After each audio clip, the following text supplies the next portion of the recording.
4th of July. Wasn't going to do a live stream. Kind of throwing one together.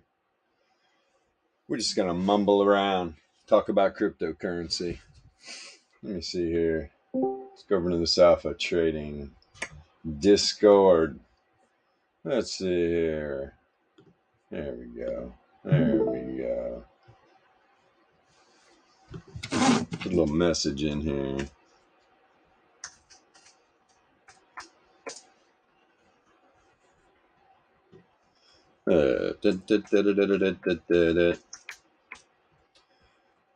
There we go. There we go. Let's take a peek here. What do we got up on the chart? Solana? Beautiful. Beautiful, beautiful, beautiful. This is your chance. You want crypto signals? I got your crypto signals. Pop in this alpha trading chat on TradingView. So a good morning. There we go. Let's see. Tied one on last night. Good stuff. Let's take a peek. Let's pop us on Bitcoin. What are we doing, Bitcoin? Still got this monthly range to test. Weekly's fine. Monthly's down there about, I think 29.7 area. Yeah. Put a little horizontal right here. It's not part of the OG chart, but I did pop one on here. Let's see. 29.7, huh? It's a good area.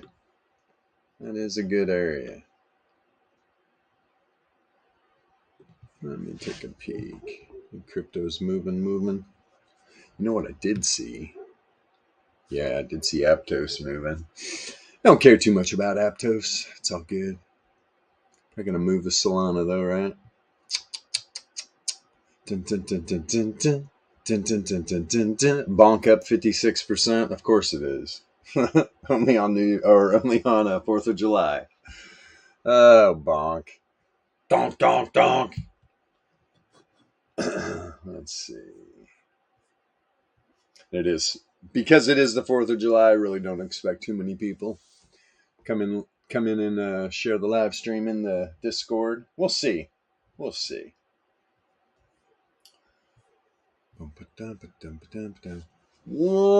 second. Grab some coffee. Gotta get that coffee.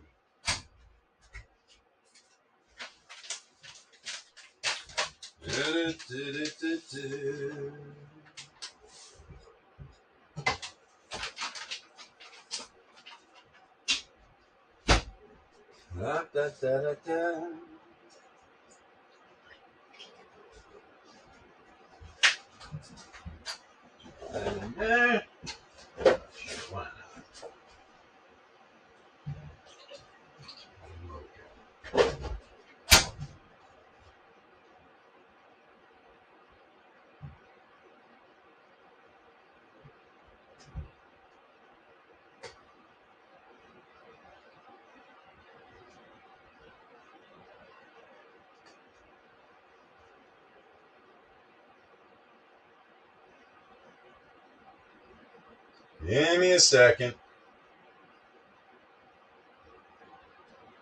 I'm a coming. Coffee being a pain in the butt.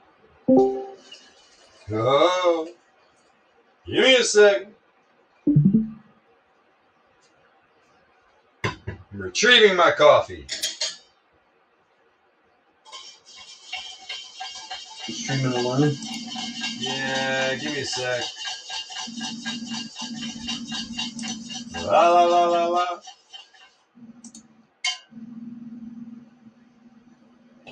There we go. Alright, let me let this dog in. Come on, girl. You coming in to see us? Oh, I hear your brother raising hell. Alright. Oh, looky. Oh, looky. Looky, lucky.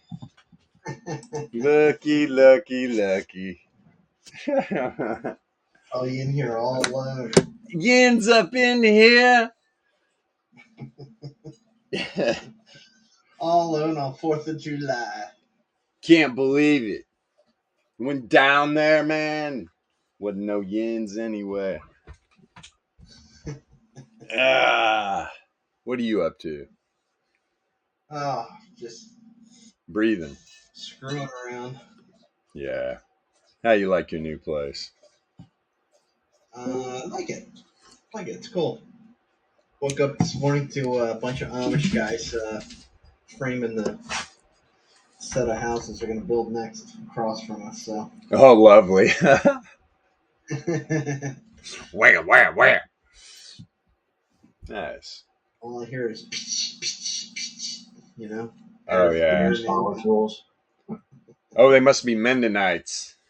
Yeah, I was just gonna say, man. Now they're Amish guys. They're using power tools? Yeah. Oh yeah. You think it's Amish anymore? Forget it, man. They're all over the place now. Right. You know? Yeah. He's over here on a tractor. Although it might be gas powered, so that I guess that's okay. I don't know. Yeah, I don't know. We got a lot of there's Amish here too. What is right and wrong with those guys anymore is all up in the air. Pretty much. Everything else. Yeah, we just having a little get together, a little cryptocurrency looky poo. Not nothing going on in traditional markets. Yeah, the futures have been like a 4-point spread and a 4-point whatever. Nothing. Yeah. When did the futures open back up? Today at No, they're already open. They've been open since 6 o'clock last night. They closed at 1 and then they reopened. Oh, and then they reopened. Gotcha. I thought they were reopening. I didn't know they were trading over last night until I woke up this morning. Yeah. So they're trading right now. So Gotcha. It's surprising. Gotcha. Yeah, I do see they're open. What do you think, Defunk, if traditional markets will ever go 24/7? No, the institutions won't let it. Yeah, they won't let it. I mean, look at Robinhood is letting you trade 24 hours a day, but think about that, man. That doesn't make any sense. Trading against what? Right. The other day when Tesla was up 20 points. I mean, right. Yeah, crazy. Well, I guess I can't pop on a future then. Yeah, I didn't know they opened back up last night. I thought it was tonight. Oh well, what are you gonna do? Let's see here. Little NASDAQ minis. Yeah, you imagine traditional markets 24/7. These guys would never sleep. Worried about their pension funds and everything else. Dude. Yeah, it'd be kind of madness. We'll let crypto take that shine. The beast that never sleeps. Gobbling up people. Got back up. Got on a Durabit testnet to play around. Wish you'd stop cucking the Americans, Durabit. Yeah, really. Crazy, man. It's where all the options volume's at. Good times. So I threw on a BlackRock. They I guess applied for another one now that they got rejected. Yeah, I saw they're going to use Coinbase as something. Yeah. Said. Try to get it. So now BlackRock's in on Coinbase. Oh, Brian Armstrong, be careful who you let in the front door. Yeah, really. He's a good dude, but yeah. Yeah. I'm sure they offered him a shitload of money. So that usually works. Give me your money. How the world rolls. Yep, pretty much. Oh, Dixie messing around. Let's take a peek at Dixie. Look at this little rabbit sucker. I'm telling you, man, this tight weekly range on Dixie, this thing's gonna be flying around. Kind of looking for these markets to spill out a little bit. Yeah. Definitely. Dixie gonna have to get a foothold. Yesterday it ran up one SD, rejected from there, straight back down. Right, you bounce off the bottom side of the 68.3 pretty much, right below this tight weekly range. Rockets up there, pulls right back. Probably gonna see a lot of that. Need to get a little sustained move. I wouldn't be opposed to Dixie running up to like 105, 103 and a half to 105. It's a big spread, but hey, man, we got faith in this shit coin. Just to settle down these markets a little bit, a little ahead of themselves, I would say. Let me see here. Wasn't even going to talk about traditional. Didn't realize that the futures did open back up. Yeah, what was that post market? Let me see something real quick. I know it pulled back a little bit. Yeah, not much. Not freaking much. Gotcha. 443.87.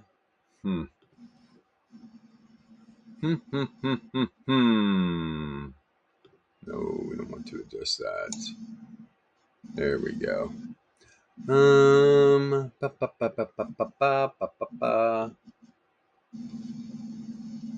Boy, this thing is moving like molasses this morning. Jesus. Yeah. I'm talking about my chart too. Data sets. These things aren't budging, man. Come on. Yeah, it's 4th of July. What are you going to do? There we go. What is this mess? Yeah, exactly. Yeah, these babies, I can see these things flying straight across in a straight line today. Watch it just dump out.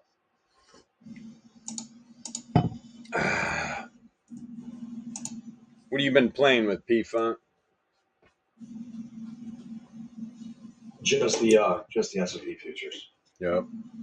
Yeah, just to get around back and forth. I've graduated up to the ES instead of the MES now. So, wow. Dude, I only play in 4 contracts, so it's not, wow. You know what I mean? Problem is, it was costing me too much on the MES. Like, because you get charged an exchange fee every. Oh, God, no, please don't.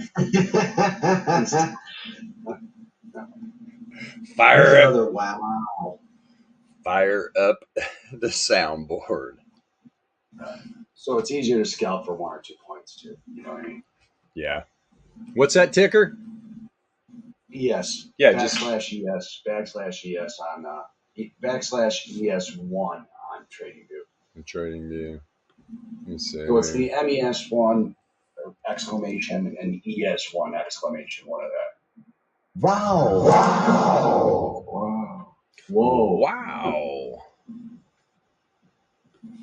They're doing a 4th of July parade in front of my house right now. What is it? So they're doing a 4th of July parade right in front of down my street. What's up? Oh, nice. Dude, what is this thing doing? Great. It's hot here too. It's like 80 degrees already and smoky. Yeah, it's humid up here. Yeah. Exactly. Why won't this pull up? I mean, I got it. It. So you got MES1 and then try ES1. I don't know. It should be the same thing, dude. Yeah, and it's not letting me click on it. Oh, that's weird. Little donkey. It's the same thing. Instead of being $5 a point, it's $50 a point. Yeah, exactly. That's all. Yeah, it's not letting me pull it up. Let's see. It's the same price, everything. It's tick for tick, man. Here, see if this will work. Oh, What's this? Is this something you just? But the wolves. The wolves are out. Yo. Oh, he said yo. I wasn't even gonna do a live stream. Here comes the soundboard, man.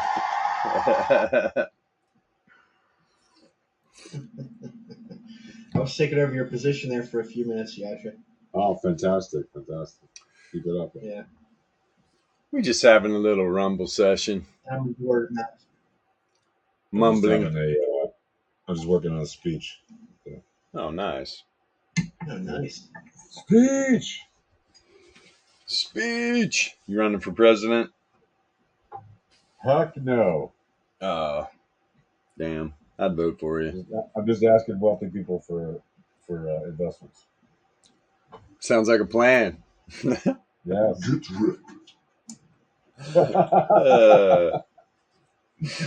Get wrecked. Hilarious. Or the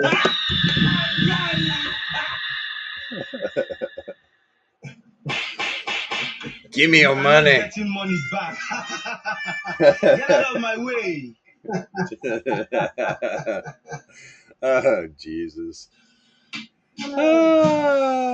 Yep, right in the toilet. Spilling over. What's going on, everybody? Y'all having hot dogs and crypto games or something?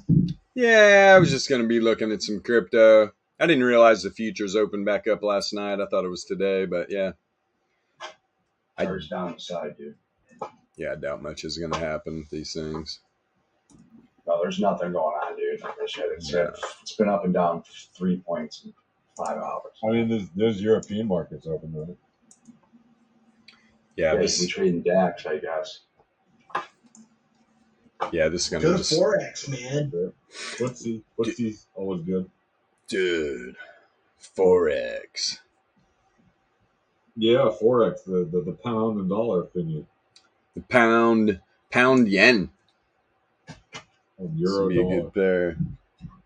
Pound yen. Let me see. Gold. Interesting. Gold trying to have itself a little breakout. I don't know. Well, testing its monthly range. But yeah, I mean, that's good. Gold got back up above its weekly. But if it rejects off, it could get stuck in here. I talked about this on the stream the other day. Got the weekly below the monthly. I wouldn't be a bit surprised to see gold just ranging around in between like 1930 and probably bottom of the weekly. Now let's just say, 1915, 1930, nice tight 15-point range. And see it doing much more. Because I'll tell you what, these bears are going to be brutal up here at this monthly. Not going to let too much happen. Not going to let too much happen. Come on, there you go. Not gonna do it. Not David Harvey. I doubt. David Harvey doing the old GW impression. Oh yeah. Impression. Oh yeah. I love that. Not gonna do it. Do it. I love it. The bushes. Blah. Chopping broccoli. I'm chopping broccoli. Yeah. Chopping broccoli. The old bushes were good for the defense contractors. Dude, everyone's good for the defense contractors. You see how much money they went up this year too? Oh yeah, it's ridiculous, $700 man. billion or something, like $1 trillion. Yeah, we live in the twilight zone. You don't even know what is it? 65% of it. They don't know where it goes. I mean, Of course not, that is some delicious grease if you're on the receiving end. dude. Give us some of that Here's grease. $100. Make 65 of it disappear, and don't tell me where it went. Right. I mean, I love that. I love that. It's horrible, but I love it. Yeah. Let's try something like that and see how that goes over. Yeah. Seriously doubt we would get away with that. That's the revolving door in DC. That's the big revolving door. For sure. That whole complex. And also other countries too, not just the US. I mean, here it's the same thing. And in Europe across the board also. Oh yeah. Oh yes, sir. BTC hanging right around 31K. Let's take a peek here. What you been doing? Yeah. Still looking at this monthly range down here, though. Got to get this baby tested up. Boy, it'd be great. It'd be great to do today. Quick little flush out. Let me see here. 29.6. Oh, yeah. 29.687. Give it some time. Definitely looking for it. Threw on like 6 trades on Durabit's testnet just to play around. Throwing some 20 Delta Strangles on. Let me see something real quick. Yeah, of course. All in the green. Ding, ding, ding, ding, ding, ding, ding, ding, ding, ding, ding, ding. Winner, winner, chicken dinner. Paper trading. Let's get her done. Get her done. Bitcoin options are very volatile. This is where the major degens come and play. Definitely. I know I saw Warlord yesterday, threw on some trades. He's like immediately just down. I'm just like, hey, bro, you got to get in the right positions. That's allegedly back in the day on Durbit, throwing on strangle after strangle, ETH and Bitcoin. Loaded up a ton of ETH doing that. But in my opinion, best way to trade these crypto options for sure. Buying premiums, good luck. Good freaking luck with these volatile moves. Right. You might as well just go trade futures. Yeah, no, I mean, and yeah, I prefer just scalping delta on crypto, to be honest. Yeah. If I'm trading the options, I'm just going to throw these wide strangles on and take that DK, man. Give me that. I'll take your premium. You want to buy it? I'll take it. I will take it as it's decaying. Make myself some money.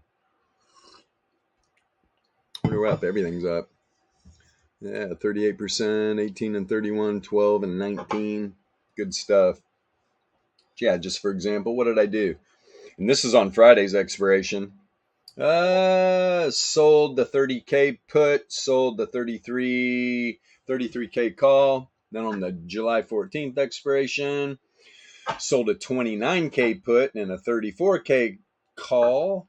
And on the 21st expiration, sold a 29K put, 35K call. So yeah, you can see what I'm thinking the bottom is. I'm just giving it a little room, go down there, test that monthly range and get a nice bounce out of there. Gave it a lot of room to the upside. But these quick expirations, this is a no-brainer. This will be interesting to see how this plays out. Not up a ton of money, right? It's all about filling tiny buckets. I mean, most of these trades are 0.1, right? And the July 31st or July 21st expiration did half of Bitcoin trades, 0.5s. Kick it up a little bit. But I remember on this test net, I was playing on this test net, and I forgot I even still had this account. I started to load up a new account, just start playing. It was like, your email address is already me. And I was like, oh yeah, I already have an account. But I remember, yeah, look, I built this BTC equity up to over 10 Bitcoin. I think I started with 1 when I started playing on this test net. So yeah, I got back in. I'm like, okay, let's continue. Let's see how much playing around here I can build this. Hey, Durabit. What the hell, man? I know it's more our government. Bunch of cucks. Don't want us to trade crypto options, huh? I know Tasty's got some futures and stuff, but yeah, I don't play with that, man. There's just no liquidity. No liquidity. But I think one day, Tasty Trade, it's going to be a good place to trade crypto. Once these regulations get sorted out, it's just ridiculous right now. It'd be nice if they had some options, man. Come on. Let's do it. With some liquidity. Hell, I mean, look at this on Durabit. That's where all the liquidity is. 24-hour volume. Jesus. Almost 4 billion. Yeah. 4 billion 24-hour total volume. Options volume 1.8. Futures 2.1. Oh, that was, well, the futures kicked up big time. Big time. Yesterday, it was about the same for options volume, but futures was only about 400 million or something. Holy crap. So many people put on some massive positions under a bit. Probably protect some options. I mean, that's right. That's what I believe. That's what futures are for. Hedge up your options trades. Easy. Japanesey. All right, that's enough of that foolishness. Ding, ding. Isn't it easy peasy Japanese? Yeah, man. Easy peasy Japanesey. I don't know where I ever heard that, but it stuck. I think that's from the 70s or something. Yeah. Possibly. Oh. Quite possibly indeed. Solana. Still bullish. Tight daily range too. What's this pup gonna do? It's gonna break outside these 4-hour Laplace distribution ranges. I don't know, man. Still need to tap top side of the 68.3 on the daily. But with traditional markets being closed, I could see this being tight all day. I could see it being tight all day. Although it would be nice. Throw a big move on these boys. Let's go. Anything else moving? We're dumping. God, Maddox's still getting hurt. Yeah, nothing too exciting. Bonk. Who long bonk for 56% gains? Oh, boy. Mad meme traders. Yeah. There's plenty of them. What's up, girl? What you doing? Hi. Yeah. Did you get a good night's sleep? I woke up, man. She was laid out. Sleepy time. GBTC is moving too, man. Jeez. Grayscale Bitcoin Trust. Trust yourself. Hold your own Bitcoin, for God's sakes. Let me see here. Yeah, this thing. Last 4-hour candle, 2SD. Boing! That's how that baby closed yesterday. Powerful. Powerful little move. Almost got to the daily 95.4 Laplace. That would have been beautiful. Yeah, this is going to be a boring live stream. Not a lot going on. Go over some indicators. Good. Like? I don't know. Pseudo Laplace. Pseudo Laplace. He's talking pseudo Laplace. You know what I did see on? Relatively newly released to the members. I did see some hidden bull divs setting up on a pseudo Laplace and returns oscillator on the 4-hour. On top of the power mean band. Tight too, I might add. Oh boy. My goodness. Looks like a vert ramp, doesn't it? Indeed, sir. Indeed. Look at all these nice little wave trend tests. Is Bitcoin getting ready to break out? Probably.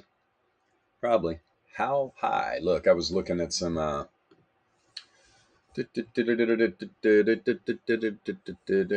was that on? Let me get up here real quick. Weekly. Yeah, the weekly definitely closed up above the 11 length RMLR. Bam. Right in this little valley right now. So that's some nice support. I mean, you can see this weekly candle. What happened? You were down here by the 2SD band. Checking up. Even on that 2SD candle. No, 1SD. Down to the second standard deviation band around the RMLR, though. Man, that next weekly candle. Whoop! Mean reversion. Right to it. Literally right to it. 2SD move on that candle for sure. Little pullback to the 1SD band. And now this week, opening up above it. I mean, this thing's primed for a pump. Primed indeed. So what do we got? 38.9, or 3 SDs at almost 40. 95.4 Laplace, 34.7. I don't know, man. I'm more looking like maybe a 1 SD move. If that's a 33.4. It's going to be shaky, though. There's going to be some pushback up here for sure. Let me see here. Does this look like on the 5-day? Okay. Oof. Trying to get a little intersection here, man. They are laying right on top of each other. That is the 30 length power mean, along with the 11 length RMLR. Boy, if that thing crosses up.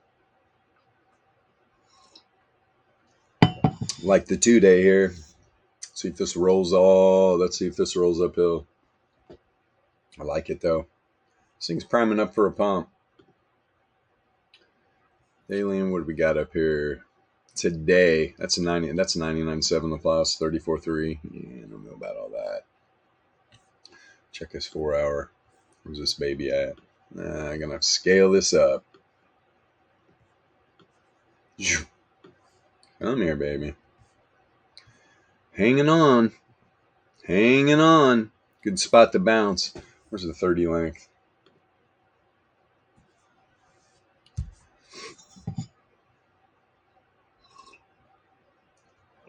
Yeah, if this 30 length crosses down this 30 length power mean, could see a little nice little few 4-hour candle pullback. Last time it happened, it took one candle and then boop, boop, boop, get the little pullback, mean reverted to the 11 and then pumped off of it. Huh. Where's these futures? Get some weird reads lately, man. Yeah, even the 30. The 30's only projecting 7. Why, oh why? Let me see something. Do I have the market? No, I do not have that on. Wonder what is going on with that. Oh, I'm on Coinbase. That's one thing. There we go. There we go. Why that is. Coinbase only. There's the 30. There's the projection. Let me see something here.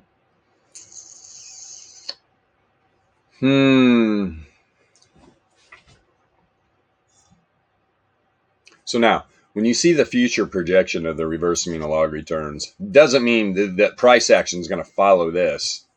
Actually, if you understood what is happening here, you would realize it's pretty much the exact opposite. They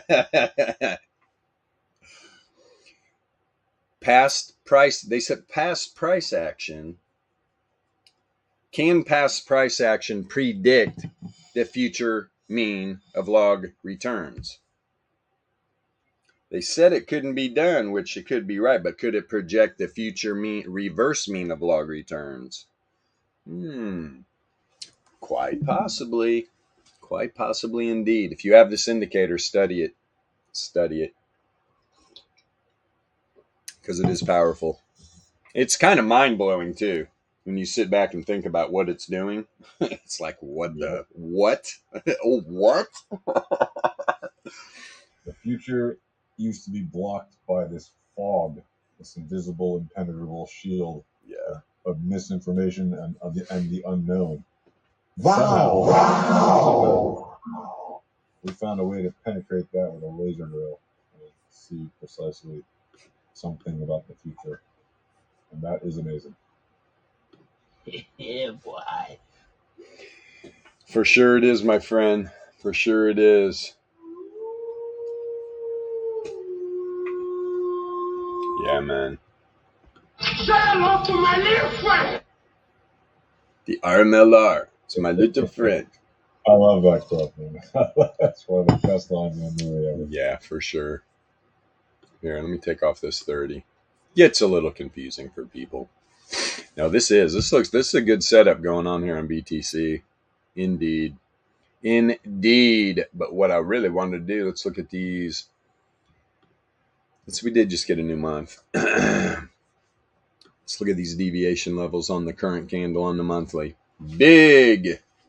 Nice big 68.3 Laplace distribution range. We're talking about $4,280 or something like that.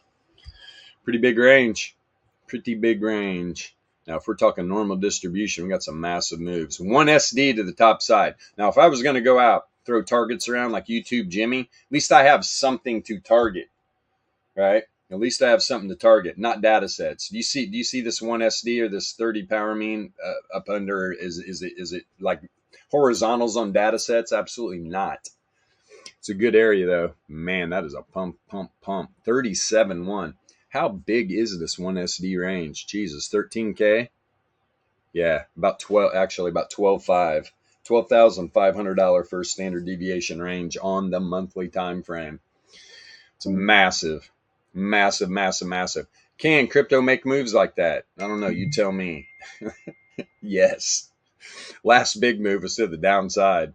Holy crap, man. What was that? About 32K. 32K to about 17.5. Victory for the Bears right there. Victory for the Bears. But did people just, we're not going to take profit? Hopefully they did and they're not that silly. Hopefully they did and they're not that silly. Because look, we're right back up. We're right back up here. Weekly time frame. A little more realistic coming into the week. What do we got a 1SD at? 33,650. Nice little target there. 33,650, huh? Let's bring this down a little bit. Bitcoin, 33,650. Let's see what we got. Volatility range, 33,650. Now I'm looking for weekly levels. There's the weekly range, 1, 2. Yeah, it's pretty much, it looks like it's going to be top side of the weekly. Pretty damn close. Pretty damn close. Is that the top side or is that only 1, 2, 3? That is the top side of the weekly range. Yeah, so this week, Bitcoin wants to fly to the top side. I'm looking at 33, 33.3 area. Right there somewhere. Really close to the first standard deviation on that weekly candle. Boop. There she blows. So if it does want to pump a little bit, that's what I'm looking for. That is what I'm looking for. Even though to the downside, you got the 95.4 Laplace, 2SD, nice and tight. Nice and tight, a little tighter than the top side. Already tested the 68.3 on the weekly. Does it want to test the downside? We got right around 30K. Right around 30K. Let me see here. This up. Always looking for confluence. See, I'll go to those, the week. When you get a new week, you go look at the first standard deviation. Look at all the deviation levels. Then look at the weekly volatility range. See where your confluence is. All right? See where that confluence is. 30K. Yeah, it's below the weekly. And we know the monthly's at that. That'd be a good test, man. Get a wick through that 1SD to the downside and pop it from there. See, I don't think 30K is going to be close enough. I mean, we're talking percentage-wise. Well, I might take that back, man. It's only a few $100, but for a weekly, you know what? Let's see. I want to see the percentage exactly, what that would be.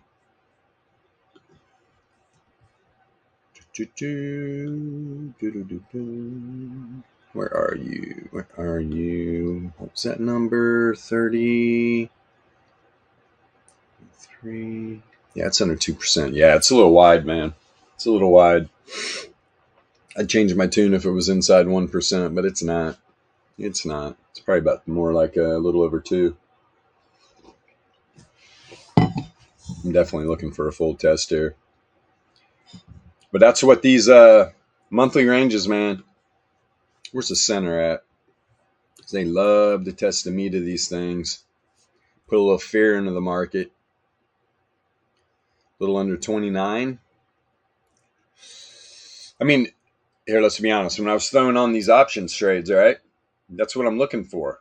All those expiries, man, are freaking literally within this month. Last one was what, the 21st. That's why I was selling the 29K call, because the center of the monthly range is above there. Can get a wick below that, but pretty sure the way BTC has been acting, this thing's going to find some good support down here on the monthly. Need to get it tested.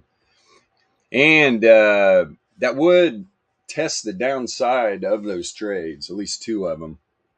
It breached. Well, the other one's closing Friday. Do I think this is going to happen by Friday? This is going to be interesting, man, to see what happens. When that's what you got to break down now. When is this going to test? Well, I'm seeing hidden bull on the 4 hour, so good luck. Good luck anytime soon. Let's see what these other time frames look like. Whoop, whoop. The way this 4 hour is looking, though, geez. So you got hidden bull setting up.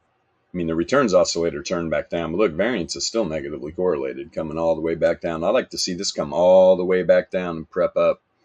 Prep up for a good move. What's a daily? Look at the daily volatility. Having an outlier, but it's kind of flat.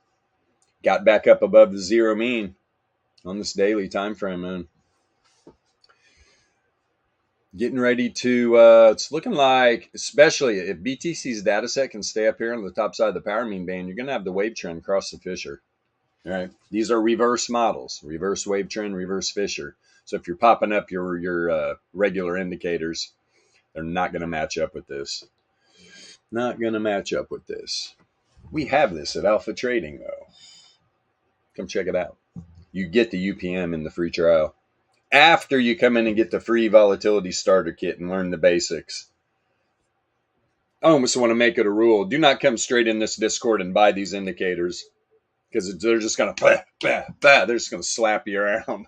You're going to be trying to learn this stuff on the fly. Why not learn the basics, and you're just chilling. Stop trading. Stop trading. Put the keyboard down for a while. Study this stuff. And also, people that ask more questions tend to get this better. We got several in the Discord right now, right? Yeah, I love it, man. Yeah, people who are wallflowers tend to just fade away because they didn't take advantage of the fact that we are happy to answer questions. Yeah. And we got very diverse too. I was stoked to see like Earthbeer came in. He knows some stuff about options, which is great. Everybody maybe knows a little bit. Man, that rabbit hole is massively deep. You start tumbling down the options rabbit hole, there's no bottom. For sure. There is no bottom. As African crypto warlords finding out. Right. Yeah. I just see red, and then when I try and commit to grabbing the green, I commit to grabbing the red. I picked the wrong one. It's cool though. It's cool. It's totally. How do I put it? If you're trading options, what I saw last night, look, man, I was in an options trade for 3 hours, but it literally felt like I was in it for real because I'm testing my knowledge. It seems like a safer way to trade if you know where about you wanting to manage your risk. Yeah. And it stacks way faster. Like the reason why I kept on sending screenshots is, look, homies, I'm here to short 1% in a day, and if I can get half of that, I'm happy. And that thing just pushed out the 1%. It took like 15 minutes. Pushed out the 1%. And now for me, that's where I go. So like, let's say I invested whatever it was, $700 in options. I would go, okay, cool. So I've got $7.50. I'll take profit. I will take some of it. But then it exponentially started to increase into like 14, into the 21s. And that's when you're starting to put on like a 3x short.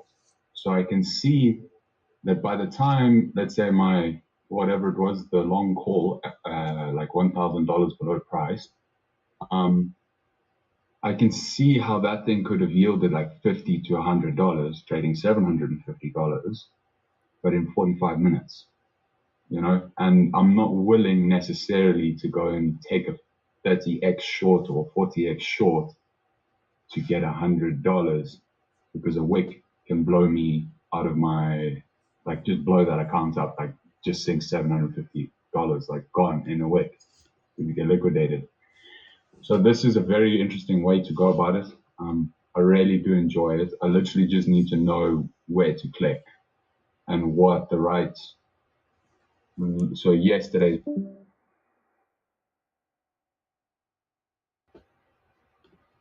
Oh, the monkeys got him. Dang, the monkeys on the roof got our man. Yeah, the banana peels, man. He slipped on a banana peel. No, but so yeah, what I found with crypto options, man, here's the problem. It was like when you buy premium is what I found out, really hard to get out of positions, man. You got to catch, you got to try to get out of the position when it's hot.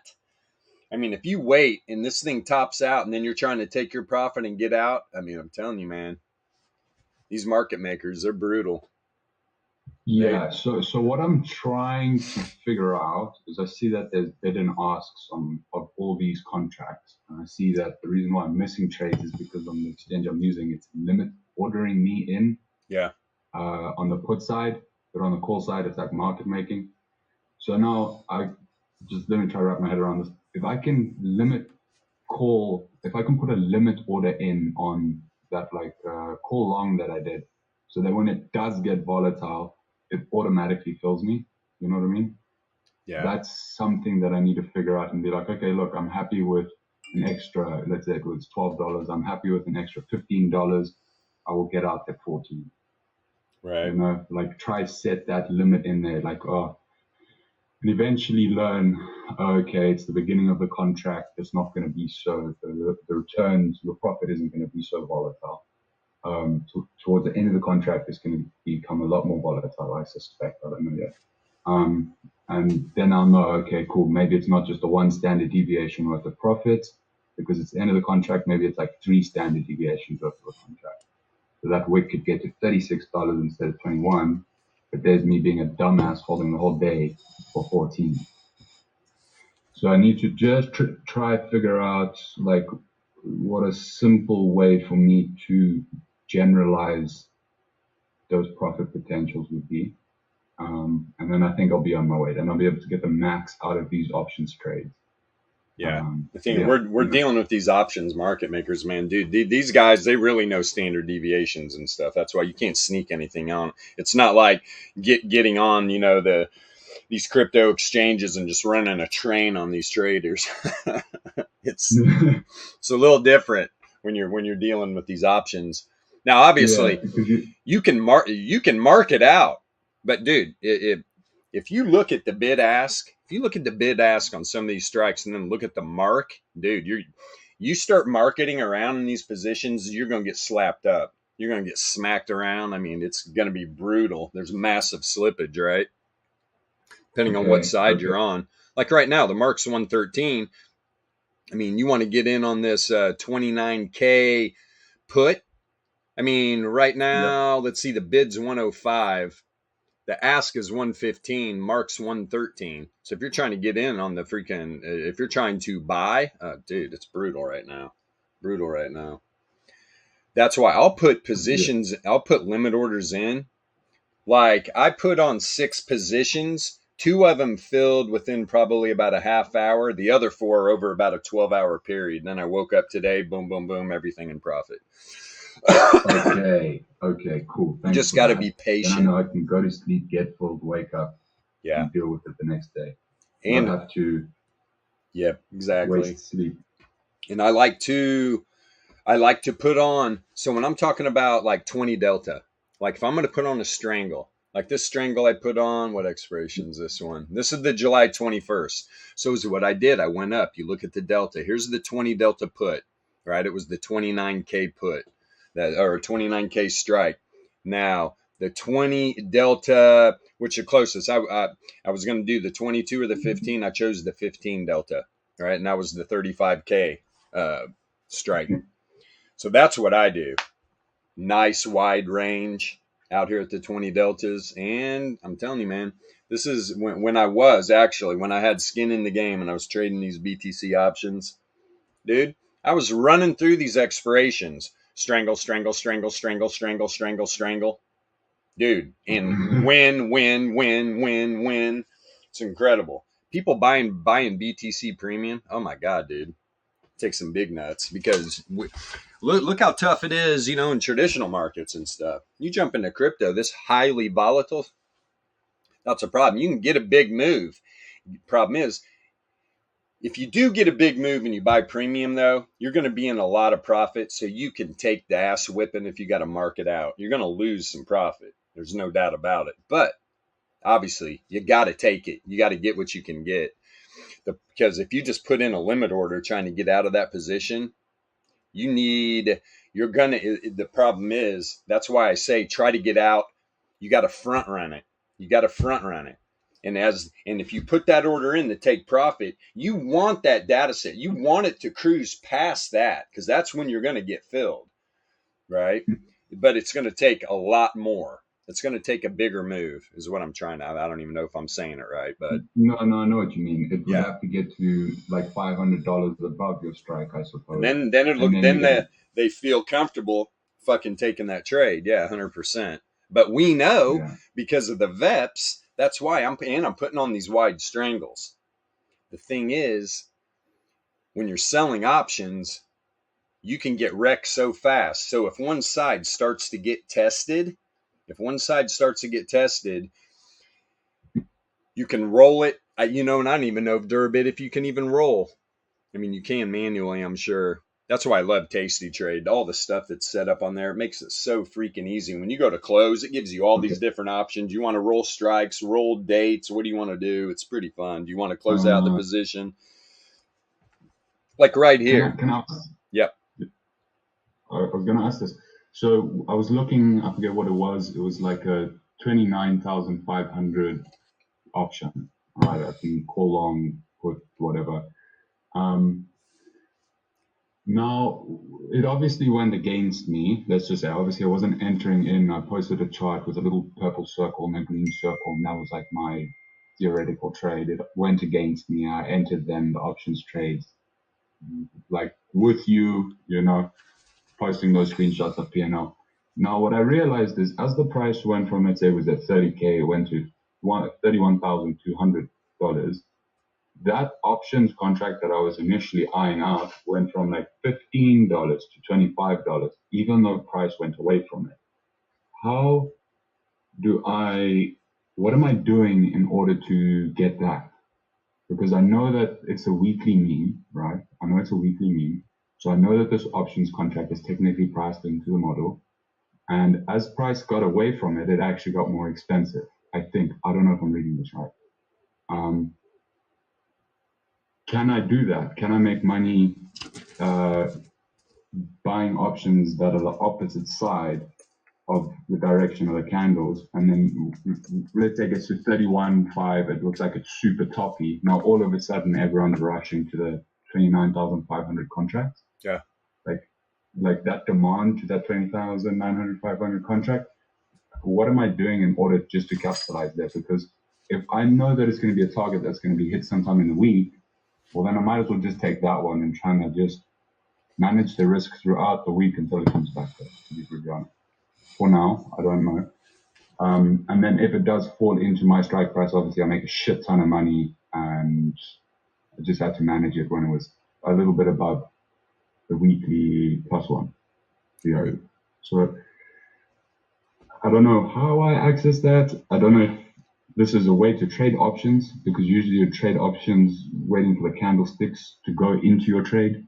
This is betting that the candlesticks are going to go away from your entry. Yeah. Like inverse, I don't know how to explain this. Is what I always see the advantage in crypto options, because, dude, a lot of degens. What do degens do? Degens buy premium, 100%. Degens aren't going to sell premium. Advantage premium sellers, right? Especially if these hyper volatile moves, and we know where these deviation levels are. Where now, when I was talking about before, it's hard to get out of positions. I mean, these market makers, they know what the hell they're doing. Trust me. So, are they going to pair you up with somebody? That's the thing. That's what I always look for. So, selling premium's a lot easier. These guys that are buying premium and they get these moves, dude, it's so hard to get out of those positions. And most of them don't take profit. It's just like, I mean, I don't even understand why some people come and trade it. Well, they like to buy premium. Why? Because the risk management's built in. You're only going to lose the premium. But when we're talking BTC, and a lot of them like to buy right around the money, even on so July 21st expiration right here. If we're at the money, what's BTC at right now? 30. What the hell was the price at? You can go to the spot thing, top left. If you put there it is, spot. 31K. So 31K. At the money puts right now, about 1K, a little over 1K to the put side, about 1250. At least that's a sell. 1250 on the call side. So it's like, okay, you want to take that chance, man? It's a lot of money. It's a lot of freaking money. So if I should take either of those positions, I'm pretty much with premium. If I should take a position with premium, I'm paying $1,000 in the expectation that BTC is going to run $2,000. Yeah. Yeah, and that's if you buy, if you do the whole contract. Like I'm doing like 0.1 and stuff. So that's what's awesome. That's what I loved about Durbit. Right. That's what I love about Durbit. But definitely selling the premium, and I like the 20 delta. It's always worked out for me. It's always worked out for me indeed. But it's not like Tasty Trade where you have a bunch of built-in strategies where you can like, okay, hey, I want to put on an Iron Condor, and it'll populate it. You can move the you can move the wings around, Yeah. you can move the strangle around, and get it set up exactly how you want it. Here, you have to manually set up trades, right? So first I had to sell this put, then I put it in order to sell the call, create that strangle on that expiration. So it's a little trickier. It's a little trickier. Durabit's a shit though, man. I love this. I wish they'd let us trade there. It's kind of a bummer. You'll let me trade the test net, but you won't let me get in. And I look, they're like, hey there, Bilbo, you want to re-verify? Sure. Sure, I'm in Iceland. The last time you logged it, I checked 2019. I was like, yo. I got a cousin that lives in Amsterdam. You may have to put your VPN on Amsterdam. Yeah, but then dude, now at this point, they do a lot more. Before it would just be a phone number. They were verifying you through a phone number. Now it's like, you have to like put an ID and all that shit. Yeah. So it's like, oh, well, that party's over, I guess, which is unfortunate. This is all going to change around though at some point here. It's going to have to. I'm going to ask very, very nicely to see if one of our business colleagues can register me a business so that I can trade out of the UK. And that's what we talked about in Alpha. It'd be nice to set Alpha trading, set up a account or a business of some sort. Yeah, in due time. The old LLC. Run it past you guys, just to let you know. Everybody throw in $500 and let's gamble with it. Let's go. The Alpha Trading Hedge Fund. We'll do it out of Israel. Yay! I know somebody's there. At least we know the internet will always be working. Yeah. And if it doesn't, then there's big problems. For sure. For sure. I watched a cool video. I think it was on Newsmax. They were there interviewing. It was somebody in the Israel Defense Force, isn't that what it is? The IDF or whatever. Talking about the Iron Dome and showing different locations. And I was like, wow. Pretty freaking cool, man. It's sick. You need something like that. Just this world's so insane. God, everybody just needs to get along. Shit can these governments that are separating everybody. It's amazing. Because I've been around. People genuinely like each other, are interested in a new culture and want to talk to each other. And you just get twisted, man. Governments twist people's mind. It's incredible. It's incredible. Yeah. Sinner crime. Okay, but anyway, yeah, Bitcoin options, love them. Just I'm definitely selling the premium on them bad boys. The only time I'm buying premium period is these traditional market, right? 0 DT options. I feel comfortable buying the premium. It's easier. I mean, there's a shit ton of liquidity. I mean, it's really easy to get out of trades. Let's see here. Hello. I'm Ed. Saying hi in the chat. Hello. Come join the Alpha Trading Discord. You can get in on the freaking soundboard. We are not soundboard Nazis. Anybody can use it. As long as you don't abuse it too much. Oh, shit. Wake up. Yeah, this will be fun. But hopefully all this stuff turns around. Or it takes... Philadelphia. Matt, you still here? Nope. Really? He did. Can I ask this question? Are the options on Tasty Trade hyper liquid in the sense that those spreads between the bid and the ask are going to be smaller. Oh yeah. And Depends then, on the underlying contract Yeah. or the underlying asset. But yeah, most of the times, nice tight spreads. Yeah. So Qs and it's a, Qs and SPYs, yeah. Yeah. okay, cool, yeah. That's Okay. why that's what I trade. The big liquid ones, all right? That's where you Right. want to play Or at. SPX, but they're expensive. Yeah, SPX for sure. Fuck yeah, they are, man. Especially if you're What selling. would a SPY contract cost? Like, I know you can, it's like, oh, how much would a diamond cost? Well, bro, I can get you a diamond for $1. I can get you a diamond for $1 million. But like, what's the general SPY contract if I'm trying to intraday trade and try and make They're all like a different, dude. Yeah. $3 move, I mean, it $4 could be move? 2 cents. They could be $200. Yep. Oh shit. And Okay. depends if it's in the money. Depends if it's out of the money. How far it's out of the money. Depends on how much time is involved. Yeah.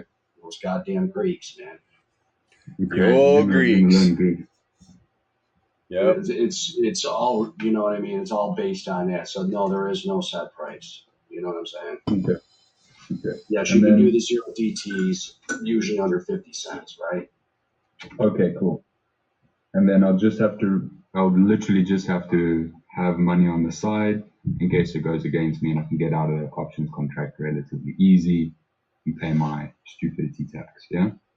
Well, no, if you lose, you don't have to pay no tax. I mean, if you go underwater on the option, it's just like a stock. Yeah. You know what I mean? So if you bought something for a dime and it's now a nickel, you lost 5 cents. Why would you have to have money on the side? And now, if you're selling those options, you're short. You might have to have money on the side. But Okay. That's the one I'm talking about, the naked risk or whatever it's called. yeah, but that's only if you're selling it. If you're Okay. buying a put or buying a call, it's only with price of whatever you're buying. That's why he tells you, that's why Bilbo always says it's expensive to just sell, 100 contracts because you have to have $500,000 depending on. With SPX, you have to have a lot more than that. A lot. Okay. I'm pulling up Tasty Yeah. Trade right now to give a little example. Because it's, Okay. yeah, big time. Pricey. Indeed. Come on here, I'm going to pull up SPX. Yeah, so we want to... Say I wanted to go out to... let's see here. August 18th. 44 days out. Yeah. Jesus, criminy. Pretty pricey, man. Let me see something here. If I wanted to... Say I want to throw on a strangle here. Let's see. Go! Woo! Holy shit. This is going to get real pricey, especially if I want to creep out here at the 20 deltas, which on the call side, 46.15. Watch this shit. This is going to be fucking wow. This is going to be pricey, bro. Let me see here. And the put side, it's probably going to be down here about 4,300. Let's see. Oh, I'm pretty damn close. Oh, I'm right on it. Whoa, what a great guess. Good job, Bilbo. 42.95. Yeah, you want to throw on a 20 Delta Strangle on SPX? It's going to take $73,000 in buying power. Max profit $4,340. No, man. Yeah, I'd man. rather just trade 3 Bitcoin. Yeah, but then that's SPX. You put this baby on SPY, a little different. Let me see. Let's go out here. There's August 18th, 45 days out. Now we want to throw a strangle on there to 20 Delta. Let's see. Where are we going? Perfect. 20 Delta on SPY is the 460, and that's outside the expected move for that expiration, that's what you're going to find too most of the time. Going to be right outside that expected move. Nice and safe. Yeah, see, now you drop the SPY, that same strangle, $7,255. but the max profit's only 442. But you got an 87% of 50% profit. I mean, so you got almost a 90% chance you're gonna grab $220 on that trade. You can add contracts, but this is where, like P-Funk said, you got to have a massive account. I mean, how big do you think your account needs to be if you're going to use $7,200 of buying power on one trade? One trade, right? Yeah. I mean, Jesus, I wouldn't feel comfortable. Like he said, I mean, I want $250,000. I want a couple $100,000 in my account to be running those trades. It's insane. And the max loss is infinite. That's why you just got to be careful. That's why I like to play it safe and really just push that strangle out. Push it out big time. The profit's going to drop tremendously. But yeah, I mean, options are made to sell, in my opinion. A lot of people's opinions. The premium buyers, people like to buy premium because the risk is built in. You're only going to lose the premium, and there's infinite profit, limited, but the loss is limited. You sell, right, and now your profit's going to be capped, and your losses are infinite. But you got a much better chance, in my opinion, especially on these big strangles. Because you can always turn a strangle into, you can just, on the tested side, you can just you can turn it into an iron condor. Yeah, you lock in. Yeah, exactly.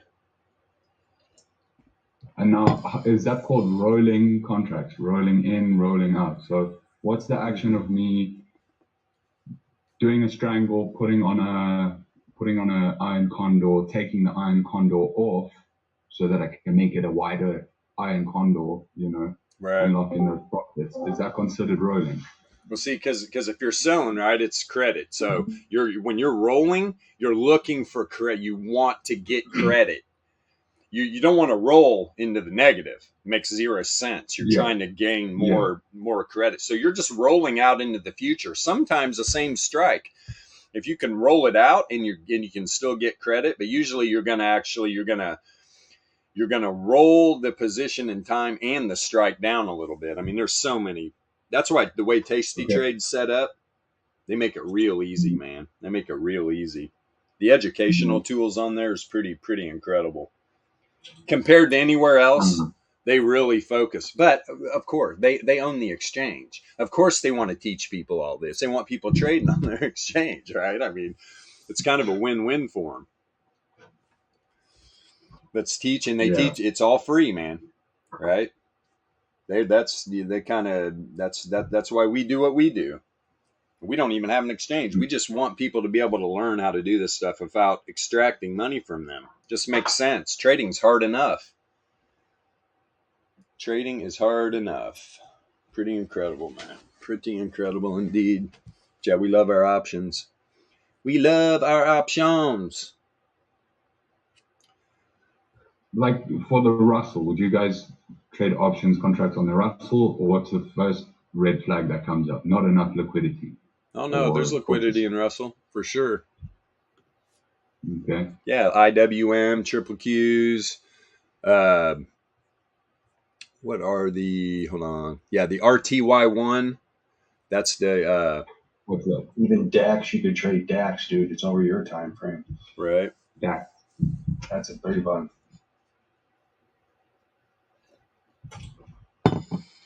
Yeah, when we're talking about these traditional markets, liquidity, especially in these indices and stuff, man, it's not a problem.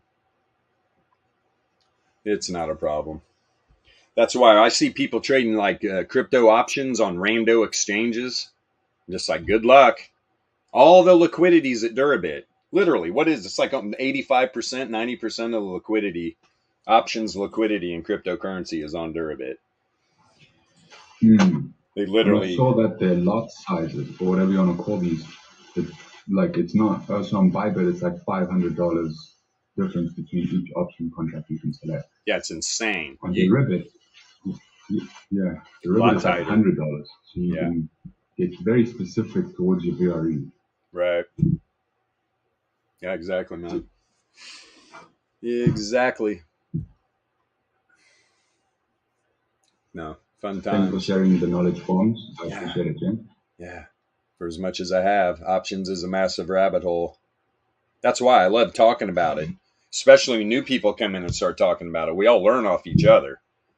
We all learn. But that's the whole thing. Somebody that doesn't know anything about options and they hear me talk, they're just like, oh man, this guy's an options guru. It's like, far from it, bro. Far fucking from it. Now, do I know the basics in and out? Pretty much. But man, dude, options are very intimidating, to say the least. The thing is how I look at it, Bilbo, is I can see that you can ride this motorbike insanely well. Okay, I'm not coming to you to ask to change my piston. I'm coming to you to ask, can you teach me how to take this corner ride? Where must I brake? Where must I accelerate? You know what I mean? Yep. So it's that kind of fascination. Yes, Right. you're messing around with the vehicle, but you know how to move around the vehicle, and that is the most important. Take your front brake off. Just remove your front brake. You'll be good. Don't ever use it. Hilarious. Yeah. Let me see here. Boom, boom, boom. Yeah, I was watching the video. Man, I really like the God, what was he ripping around on? He's ripping around on that 390 super or 390 adventure or whatever they got out now. Yeah. I mean, gotta ride one. Those things are absolutely nuts. Just so fun. So much fun. I'm so broke up though. It's like, yeah, I've had my fun. I'm gonna ride the bobber around. I reckon you'll get you an adventure bike, a little one like that. You must make sure that you're getting the CC that's built in Austria. So all these Dukes, sorry, they're not then. All these Dukes, some of them are built in India, and some of them are built in an Austrian factory. And I don't know if the 390 is built in the Austrian factory or was built in India. But then you go the one higher to get the bike that's built in Austria. Right.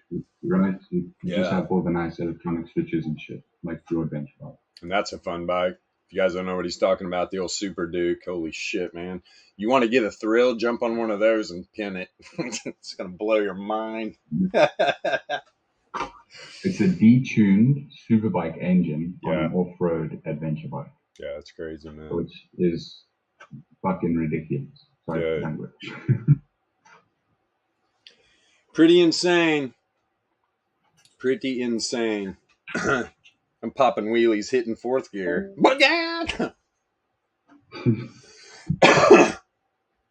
Crazy. Guys, I gotta get out of here. Hey, take a read of that, Scott, about the state of Florida that I just posted in there. Would you post? Okay. Would you post it in the chat? Yeah. Yeah, I'll read Alpha it. Voice. Gotcha. Let's see here. You got property in Florida, right? Yeah, not it's just it's being like built out right now. Take a read of this. This is interesting. Devalued bonds. I will. I'll read that. I'm gonna pull it up. Gentlemen, right. have a great 4th, man. Yeah, you too, brother. Yeah. That's fun. Have a good one. Peace. Bond villain. Yeah, I'll read this later. Yep. Oh, jeez. See you, people. Happy 4th. Happy 4th. Happy American Eid. Yes. There'll be some boom booms going on here. That's when we got in the country like this, they don't buy fireworks. We just start shooting all our guns. We gonna flip the cow today, boy? Yeah. Yeah. I did hear some fireworks last night, though. Dogs are climbing up under my legs, scared to death. Like, you'll be all right. Man, my girl, she sleeps a lot these days. Been worried about her. She's getting old. Misses her brother. Don't we all? Jiminy Christmas. Miss my boy. Yeah. There he is. It's my good dog. You're my good boy. You're my good boy. I lost him. Sorry about that. 6 months later, and it's just still fresh. He was such a good dog. And it's crazy too, right? I mean, it's not like humans. Although with my dad passing, crazy. Same. It was like, I don't know. I had to deal with this lifetime, I guess. But literally, because like hospice care in Florida, they don't administer morphine, right? A family member has to do it. So hospice said dad, and the rest of the family's just like, oh, and I'm just like, oh, of course it's me. Great. So it's like, literally had to put down my dad and my dog, both my favorite men in my life.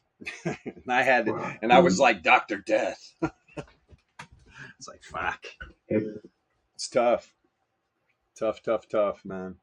Yeah, but you must be feeling a different kind of strength. Yeah. To be pulling out of this. 100%, man. 100%. Congrats. Yeah. They're both awesome. Both awesome. Let's see here. What are we doing? BTC is looking funky. Looking like it wants a party. Let me see this 2-day, man. I'll jump off options for a bit here. But yeah, alpha trading, we talk about it all, man. And we definitely come into the Discord, join in on the conversations. You know, if you've got to take on options or futures or whatever, we're all here to interact, learn from each other. The one thing we all have in common is the VEPS. And you'll see that when you come in. Right? We got no affiliate links, right? No BS. Sometimes we get some scammers that come in the Discord. Know this, the founders, and usually we will not DM you. We will not DM you. If you DM us first, yeah. But yeah, we're not going to DM you with any offers or anything like that. Just know right out of the gate, especially here at Stock all the time. Hell, if anything, we're trying to look. Don't buy our indicators first. We got free ones. We want you to use. That's why if you ever get a DM saying, "Hey, I'll give you a discount," no, it's a scam right out of the gate. No, it is a scam. That's one problem with Discord. But it doesn't take long. I go in and I prune the server every once in a while, and we get rid of everybody, people that haven't verified and all that. People that are causing problems. Yeah, it's a fun Discord, man. And you can join in on these live streams and interact, right? Speak your mind. Tell us what you think. Tell us what you're trading. Tell us how you're trading. Tell us what you want to work on. Everybody, I don't care who you are out there. It's nonstop. You're always working on something, trying to get better when it comes to trading. For freaking sure, man. Or you're just going to get stagnant. And these ever-evolving markets, man. It's only going to get just more and more and more and more and more. Especially the 0 DTE options, right? People are starting to pack in there. It's just getting juicier and juicier and juicier and juicier. And for somebody that uses the VEPS, when I see the volume exploding on those 0 DTs, you just like the soundboard, right? Because why? A lot of people don't know what the hell they're doing. They hear options, they want to go trade options. Okay, man. Good luck. Better get the basics down, understand what you're doing. And the only time I buy premium is on those 0 DTEs. For sure. The risk is built in. The profit's there. You got to take your profit. Because intraday, man, data sets are flying around. All you got to do is watch all the strikes during a day of trading. The premium just getting injected and sucked to how fast you can lose all your profit. It is amazing. Amazing. I mean, you get a 3-point move on SPY to the top side, shitload of premium will inject in, right? Bam, bam, bam, bam, bam. I'll tell you what, a tiny little move away from that will suck more than half of it out. It's incredible how fast they'll suck the premium right out. You got to take your profit big time, just like any type of trading. That's why we teach low time frame, right? Volatility trading.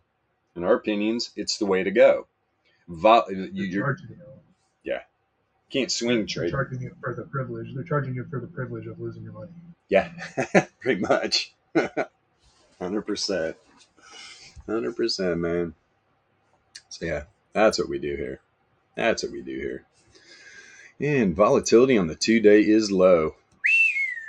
Wow. Bitcoin. Setting up hidden bull on these macro time frames, man. Macro time frame hidden bull divergence. Just 5-day look. And that power means creeping up too, so it could just bounce right off there. Oh yeah. Right? So. Oh yeah. This is macro time frames. This thing is setting up. You get the. This is what I've been waiting for, right? From the all-time high, when that reverse wave trend crossed down the fissure, just been getting beaten alive. What happens? Come back up right now. We are on top of the reverse fissure, sitting nicely as this wave trend is climbing quick. We're looking for this cross.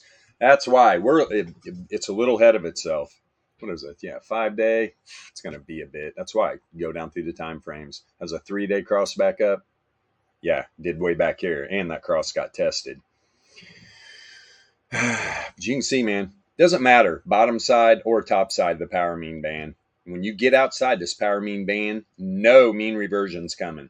No mean reversion's coming. And that's all this band is. It's different lengths of power means. It lets you know. Now, is that the mean of price? Absolutely not. Price doesn't have a mean. Returns do. Price action follows the returns. That's why we correlate indicators the way we do, especially the cleanest, purest, like volatility indicator there is. Easiest to read, variance. I mean, it's so powerful. Shows you when you're having outliers, how it's correlated.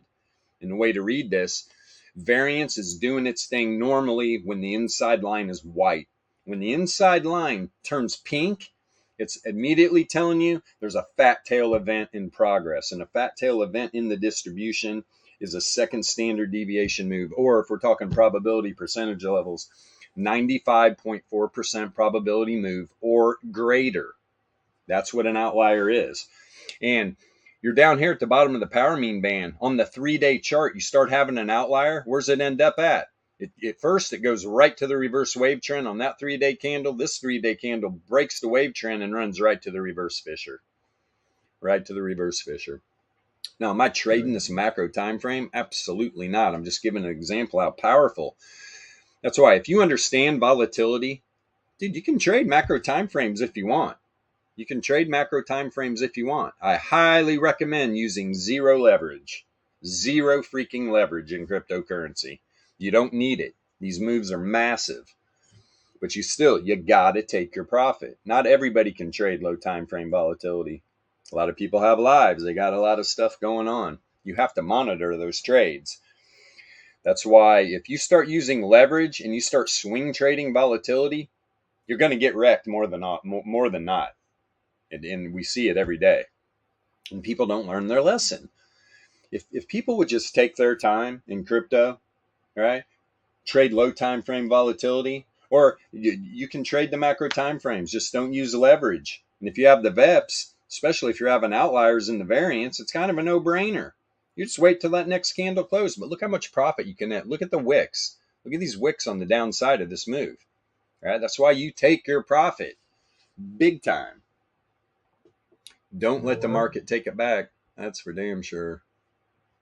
Said something that might have been a nugget of gold. We just had to, I think, dig into it a little bit, right? So when you said, price doesn't have a mean, but volatility does, or the returns do, right? Right. Well, when we talk about that in terms of math, right? So what you'd be saying is that price is a derivative of returns. That's why price seems so random, but returns are more predictable. I don't know if that made sense, but yeah, it actually does make sense. It's like you are the type of people we are looking for to come into this Discord. People that get it. You haven't even been here that long. It's like you come in and you jump into this, and these are this is who we attract. We attract big brains, right?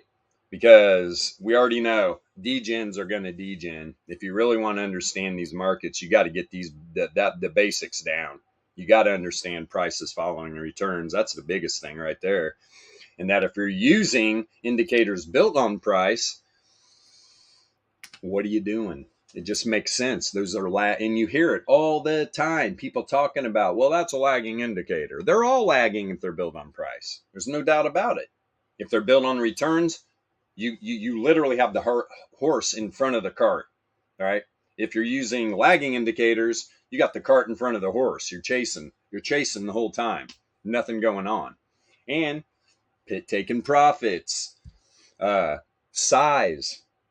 I mean, that's what trading's all about: information, speed, and size. You get all that down, then you have a nice good edge with a good risk management strategy, that's why we talk all the time.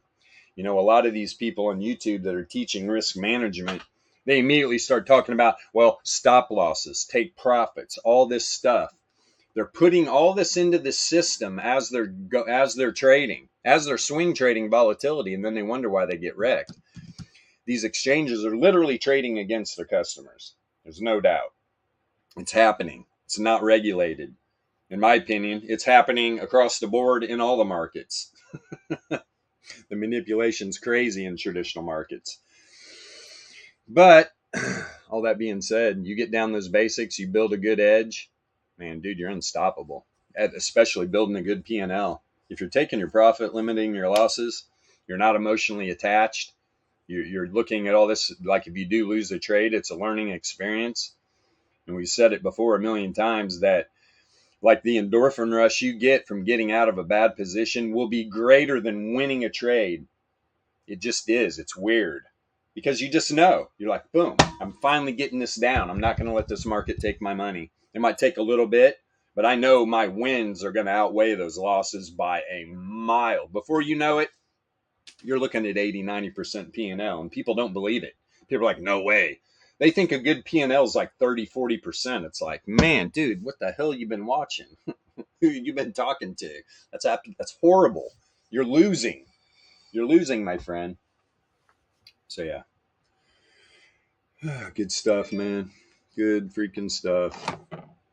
Let me see here. But then again, Bitcoin. Yep. Here's an off-topic kind of question. If you wanted to start coding for trading, where would you even begin? Because my mind is kind of hooked on a scanner, for those distribution levels, to show me. Learn Pine Script. Yeah. Learn Pine Script, which is the language that is used to code indicators on TradingView. Mm-hmm. And then it's just the math, and it's the correct math. See, that's the biggest problem. There's other people out there trying to code like volatility indicators, distribution indicators. It's the math, because the biggest problem is, and since you ask, and if anybody out there is listening, unfortunately, when it comes to this stuff, especially the standard deviation model they're using, like math-wise, is not correct. That's why I've only seen a couple like projection cones or current candle distribution levels, expected moves that are right, that have the correct math. And those two people did not use TradingView's math because it's wrong, unfortunately. Hopefully they get that fixed, or actually maybe hopefully they don't get it fixed because we know ours is correct. That's the thing. But yeah, if you want to learn more, you can maybe, I don't know if Van would be willing to talk about that kind of stuff, but him and Donnie, right, the Coder Wolves, they work hard. They work hard, but at the same time, they're super busy. They both have definitely full-time jobs. Yeah, I was about to say those guys are really busy. Super busy. No, asking questions. Just a matter of time. Yeah, I'll quickly say this, G. It's all gravy trying to learn how to code. It's all gravy trying to learn how to math, and it's all gravy trying to learn how to trade. But at the end of the day, you're trying to become a superhuman now, because you're getting a doctorate degree in coding, a doctorate degree in mathematics, and you don't get a doctorate degree in trading. So the general assumption, if you're going to be building indicators or you want it to sustainably last a long time, what you're trying to put together is you go and you find someone who's really good at math. Then you go and you find someone who's really good at coding, and you go find someone who's really good at trading. And then the trader is testing the mathematician's theory, and the coder is building the mathematician's theory so that they all know in their each segment where they actually fucked up when the trader doesn't make profit or when he puts it in and it's not green. So it's a lot of hard work to try code these tools on your own, and hence why this group has like five founders or something like that, because it's not just a one-man job. You know what I mean? Mm-mm. So that's a big aspiration you do have on your shoulders, and what I will say is you can get that aspiration sorted in here, because that's what I've done. I've been privileged enough and lucky enough and blessed enough to be able to message these oaks and be like, can you build this? Can you do that? What about this idea on that indicator? And all they do is a week, a month later, when the homies have time, there's a little update if they thought it was viable enough for their time to actually investigate. So that's something that could help you, as instead of trying to learn the 10,000 hours of each topic and then coming back here 5 years later and the whole strategy has maybe evolved. So Yeah, I would basically say learn to trade, make a crap ton of profit, and then you can hire all the developers you want or take all the classes you want without having to stress. yeah. I was thinking two paths, right? So because when you look at Yeah, it's very natural to see this stuff and be like, oh, I want to build this thing. Yeah, man. Yeah. And you can become a world-class mathematician overnight after about 10 years of studying. here's my thought though, right? We have the watch list, right? If you could drill that in and link that to your distribution levels and you color code it like, hey, this is hitting like an 8th distribution. Can't talk. You can set up alerts. You can set up alerts with these indicators. Like Yeah. a bunch of them will set up alerts. Some might not, some do, whatever. But there's alerts.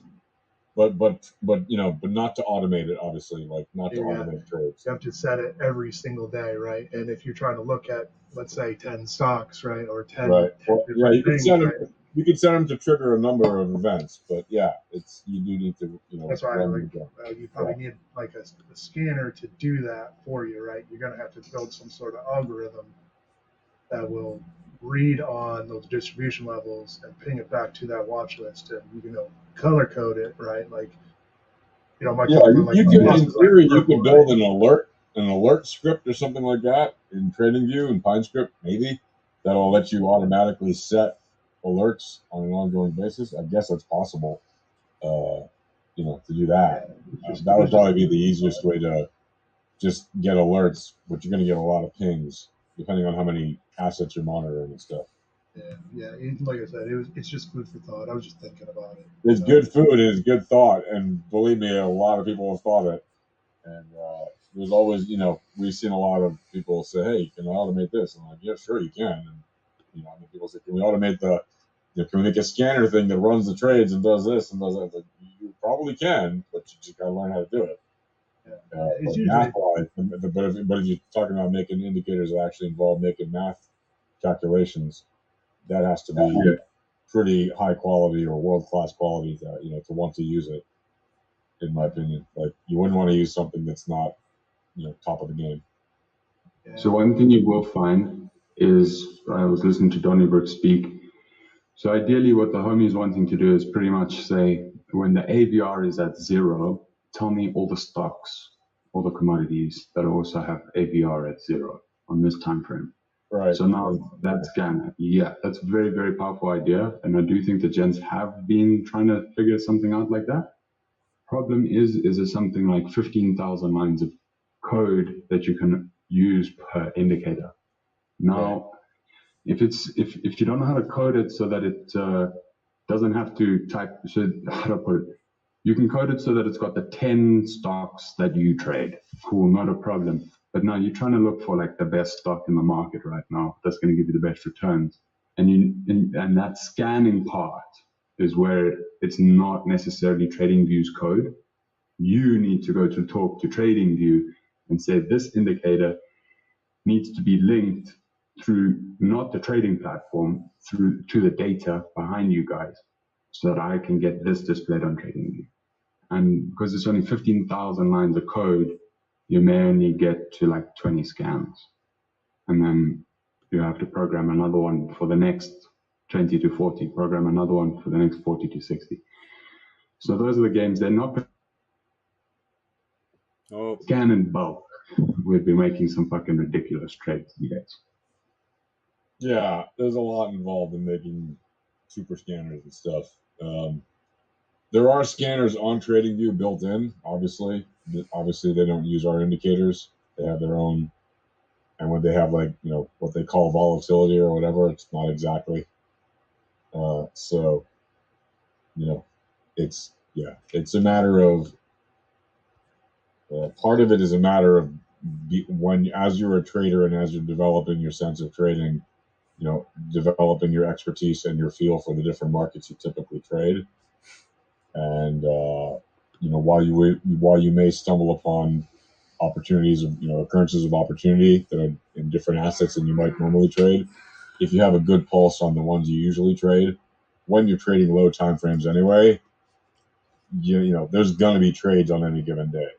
And in my, you know, it's everyone has their own style. The way I do it, I don't want alerts going off a million times a day. That's just going to annoy me. So but yeah, everybody has their own way of doing it, and some people love having alerts. And I'm not discouraging anyone trying to learn math or learn development. I'm just saying, if you want to do that stuff, it could take a long time to make something really, you know, top notch. To learn it well enough to do a top notch job. It's not an overnight thing, because there's a lot of data to process. There's a lot of math to get right. A lot of data. Quite sophisticated stuff, to be perfectly honest. It's really complex. It involves a lot of layers of coding. It involves a lot of calling data at the right speed, making sure that the information is up to date so that you're not lagging behind, making sure that, you know, I mean, there's just a ton of stuff to do. There's a ton. So, yeah, that's why we've been working on it for a while, but we don't have one yet. Everybody wants the green buy button and red button, the smashy buttons. When smashy? One day we'll have green and red smashy. But for now, we run these trades by hand. What's that? It's crossed my mind a lot. It's just like, man, it'd just be easier if, you know, hey, just buy. Yeah. Right. No, it'd be great if we could just have our exist. indicators. It'd be great if we could just have our indicators just tell you, we've calculated all the indicators, buy now, sell now, you know, but it's never quite that simple. When you want to run trades manually, you want to make sure the information on each indicator is actually telling you what it's telling you.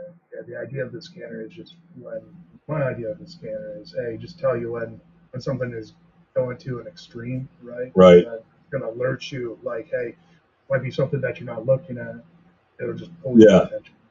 Yeah, that's why I would say, like, set an alert on, like, whatever, a third standard deviation band or MLR or volatility, AVR or something like that.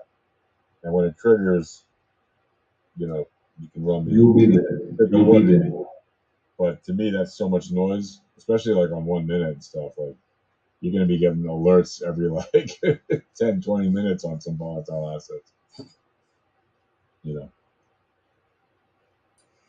But yeah, it's a good thought, man. And, you know, if you do it, more power to you. But I just, you know, I'm more focused on the trading part than the building part of the tools. Let me fly the plane. Don't make me build it. I like I said, the other path was just alerts, right? I got to set them like every day or every week or something like that. Yeah, just rack stacks of profits, and then you won't really care. You know, exactly. Hire a development team, hire a bunch of coders to do it for you. Is, you know, I mean, it's really just where you gonna want your money, where you gonna find the most value, right? That's in my thought process, right? Yeah, I think the most value, to me as a trader, the most value comes from trading and making sick gains for trading, and that's it. The gains. Then that's why I trade these tools. With these tools, I don't build them. You know, can I make recommendations to the builders? Yeah. You know, have we done that? Sure. But am I going to sit here and do I know how to code stuff? Yeah, but I'm not a world-class coder, and I'm certainly not a world-class mathematician. And I'm not going to spend the next 10 years of my life trying to figure that out while I could be just trading instead. I don't know. It's been kind of a paradigm shift for me. Like personally, it's just I've started to wake up and just like, you know what? You know where the money really is solving people's problems, right? I mean, that's where the money really is, right? You can, in one sense, if you're an entrepreneur and you're running a business, yeah. The other, or you're a coder or whatever. On the other side, there's traders. We don't necessarily bring quote unquote value to an enterprise in terms of productivity or contributions other than liquidity. Okay? We bring liquidity to the market and then we take it out and we take our profits. But the other 99.5 bring their liquidity and leave it for us to take. And they affect stock prices or commodity prices or crypto prices or whatever. And we as traders who are seeking to remain consistently profitable traders, we're really not bringing quote unquote value to the market other than providing liquidity and then taking it out. Right? We're bringing our little buckets to play, filling them up, taking them out, filling them up, taking them out, all day. That's what we do. Buckets. It's sometimes the simple thing works best. It depends on the person and their strategy and what they want to do in life, what they want to do with their time. absolutely, I get that. Simple is best, right? I think what. Yeah. I mean, whatever works for the person. Yeah, whatever works for you best is what you should do. If committing yourself to learning how to be a top flight dev or mathematician or both is your thing, my man, follow your dreams. Mm-hmm. My dreams are being a billionaire and like sitting on the beach doing then learn to trade. That's not a different. Then learn to trade, man. I mean that. Not sports advice. Learn to trade. Not sports advice. That's right, bro. That's right, bro. Speaking of sports. Yeah, speaking of sport. Tell you what. Them Indiana Pacers, man. They're making some moves. Holy shit. Look out for them. They got some young talent, man. Holy shit, they had a great draft. Probably got one of the best point guards in the league with Halliburton. Let's see what happens. Finally got some. Yeah. Finally, the Colts are going to turn around. Got us a quarterback. Let's see how that plays out. It could be a shit show like Manning's first year. This is ChatGPT. Hello, ChatGPT. What you think? Oh. Hello, lady. Sounding good. Hi, it's me, Alpha Trading GPT. There we go. Happy 4th of July to all our friends in the United States. Did you know that you can look at our old videos and see just how accurate our predictive quantitative analysis is? It's because we use leading information, which is what our indicators are built on. What are the relevant maths of trading? That's easy. They are volatility, entropy, probability, and statistics, or as we like to call them, the VEPS. You can try our VEPS tools for absolutely free, and you can even get free access to our volatility starter pack of indicators that even includes a chart that's pre-populated to make it as easy as possible for you or your better half to get set up quickly and start to learn to trade volatility, probability, and statistics. They're yours to use as long as you're in the Alpha Trading Discord. Once you have that free access, what you should do first is to learn the tendencies. Learn the chicken tendencies. They're delicious. Yes, volatility and correlation has a very reliable set of tendencies that affect and indicate the probable direction of price action. And after you learn the tendencies and you try the tools out good and proper, you can even get a 2-week free trial of more than a baker's dozen of our top premium trading indicators, including many of the indicators we show you right here in these live streams. Who loves you? We do. Do you think we cost too much? Fun fact, our indicators cost less than a Starbucks coffee 5 days a week for a month. And when you get a 6 or 12-month subscription, you save even more. In fact, our indies are so cheap, some think they're not worth much. Well, that's where they're wrong. We price our indicators to be affordable, so that anyone who wants to learn to trade can afford to without spending an arm and a leg, or going broke just to cover the costs of the tools they use to try to make money as traders. We are not like every YouTube Jimmy that sells lagging indicator junk to their own relatively large communities compared to our small and powerful community of consistently profitable traders. We are not in the business of selling garbage. We're traders and we offer access to the best tools available to retail traders on the world's largest charting site, TradingView, because we can, and because it helps give people a real, quantifiable edge. So come into our Discord. It's free to enter and learn. We have the best educational info to learn how to trade the VEPS. And we have the friendliest, most helpful group of traders, happy to help you learn to trade the VEPS. They'll answer your questions. Even if you want to know the standard deviation of your barbecue's heat map across your grill, or the variance of your allegedly illegal fireworks. Alpha trading. A better way to trade. And a better way to enjoy your Independence Day trading celebrations. Yeah. Hello, coming in hot with the bot. Gotta love it. Alpha Trading GPT, bro. Alpha Trading GPT, bro. It's the goods. Faux shizzle. Faux shizzle. The 5th? I thought I did that on the 7th. What the fuck I do? Let's see here. 3 at 18. Yeah, be interesting. You know what I want to do here? Take one more peek here.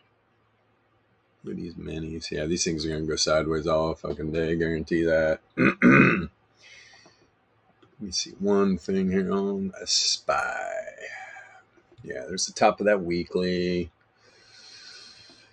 And boy, oh boy, oh boy, oh boy. There's the top of the monthly right there. About 439. About 439. Is that baby going to get tested tomorrow? It'd be interesting, man. It'd be interesting to see what the minis do overnight. Coming into the morning, into the open. Let's take a peek real quick here. Hey, whoever's watching on TradingView, go click that rocket icon. Smash it like it's hot. Do it. Do it. Let's see here. SPY. Let's see how this baby closed. 4 hour here. Variance coming down, positively correlated on some bear div.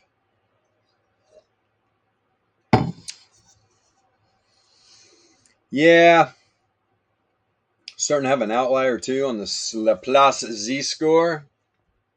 I know let me blow this up real quick. Yeah. Getting a little positive correlation in. It's growing. Let's see if this returns oscillator breaks the zero mean here.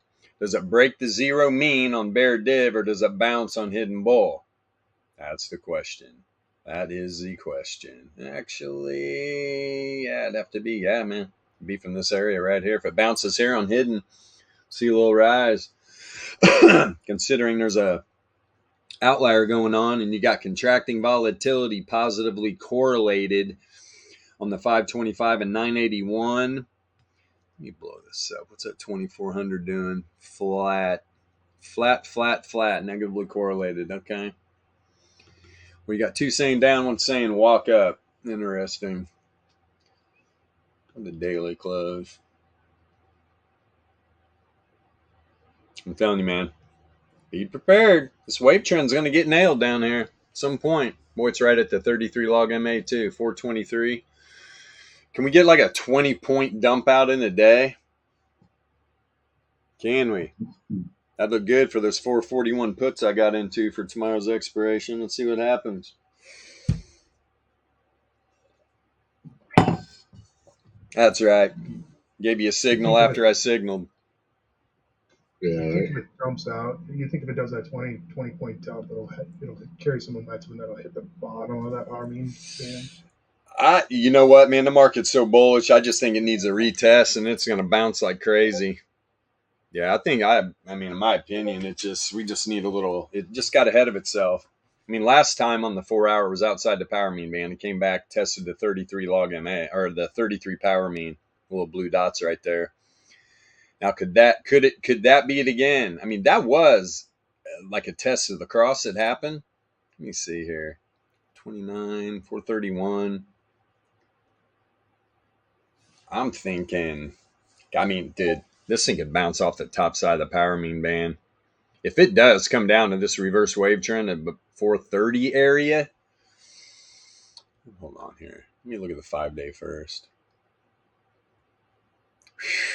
And closed above the Fisher. Jesus, man. Even like a pre-market pullback to this reverse Fisher, I mean, that's below 440. This week, though, goodness gracious, man.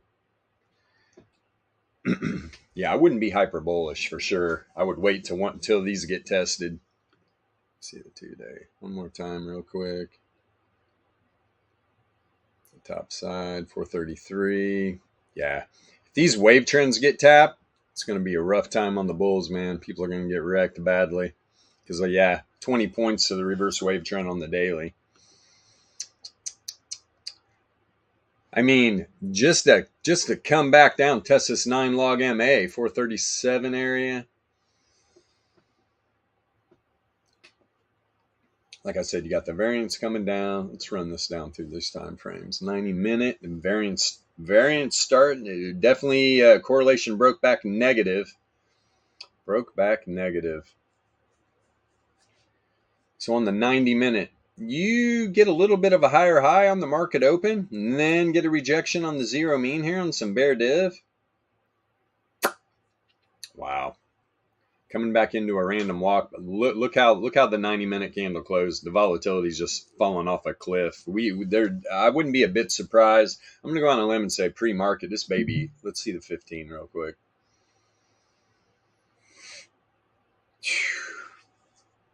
I mean, this thing just barely hanging on up here, man. Barely. Look at the variance. Next variance pop's going to be an outlier. You got the 15-minute returns oscillator right now crossing down the zero mean on that close on bear div. And did it get back up there? Yeah, I mean, look at it. Look at that wick. Look how that closed. I wouldn't be a bit surprised pre-market to see this thing at about... God, man, I'll tell you what, man, this thing can come down to the 9. Maybe a little bit under 443. 443. I definitely want to see this reverse wave trend on the 15 minute. That's at 442. But if it does spill out, you're going to bust through this power mean band, or you're probably looking at the 99 log MA or the reverse Fisher down here, 438 area. Let me see. I didn't look at the 45 and the 33. Yeah, another variance is negatively correlated. It's like a coiled up snake. Now, there is some hidden bull. But at the same time, it's not going to take much. Even if you go up a little pre-market, it's setting up some strong bear div, heading back into a random walk. And 45-minute volatility's crushed. The 981 fell off a cliff. This is prep. There's going to be a move tomorrow. There is definitely going to be a move tomorrow. Volatility is just crushed on these lower time frames. A bit of a higher high. Even the 30 length Z score starting to have an outlier, getting ready to break the breaking the mean right here at some point. And we got to remember too, this is a Z score of the returns, right? This isn't price. This is not price. It's the pseudo Laplace Z score, Laplace distribution. And that's why, most of the times you'd see this, but look at the chart. I mean, it's pretty clean, but you're having an outlier to the top side, on the 11 length, having an outlier to the downside on the 30 length. On the market open, if this Z-score turns down, you're going to definitely see a spill out. 33-minute, a little bit under 440. That would be good. 440, huh? If you look at that oscillator though, it's already turning down, right? Like on that 33, or whichever one you're on. A little tiny bit. It's starting to move that way. Oh yeah, started right at the end of the day for sure. For sure it did. On hidden bear, a higher high. Let me make sure though. Yeah, a little bit, man. It definitely closed at a lower high up here. And you've got the 33 power mean and the reverse wave trend down here under 440. Under 440. Let me see something real quick. I'm telling you, man, that is like dead on the center of the weekly. I'm going to go out on a limb and say this baby's going to get tested here tomorrow. I mean, guys, don't be shocked. This thing pre-market's down here. If this thing's pre-market. We got a deal on the 441 puts before the close. For the close Monday. I think I got them at 20 cents. 20 cents. And before the end of the day, just going sideways, they did dip to 18. But I'll tell you what, man, if those things open up in the money, it's going to be about a 5x immediate close. Get out of that position now. See it happen. Yeah, man, I see the same pre-market coming down. Pre-market coming down. What's gold doing? What's Dixie doing? Dixie needs to get its head out of its rear end. Especially over the rest of the day today and this evening, going into the market open tomorrow, you see Dixie creep up here above 103.2 and it gets up above this monthly. I wouldn't be a bit surprised to see this thing run to the first resistance level on the weekly, 103.5. 103.5 classic rock. That would definitely be a legit move. Remember, why am I saying that? Look, it could go down. Dixie could drop to the first support level on the weekly. The reason why I'm saying this is because this tight range. Dude, they don't get any tighter. We got freaking, oh my gosh. 7 or like 0.7 of a tenth. That's how big this range is. Yeah, this thing's gonna freaking nuke around big time. And here's the first support level. So you got a big range between these first support and resistance. 102.3, 103.5. 103.5. I could legit, we got to get some candle closes. You can see, closed it here, had the 1 SD. Having the same problem over here today anyway. Got the 1 SD up here. Could get a rejection from there. To close up in this area though, that's going to push, that would push the first standard deviation of that next daily candle up here by that first resistance level. It's kind of what I'm looking for Dixie. If that does happen, you'll see SPY. You will definitely see SPY down there. Testing these levels. I mean, it hasn't even tested the top of the weekly yet, 441.39. But then you got the top of the monthly here, and there's way too much. Way too much.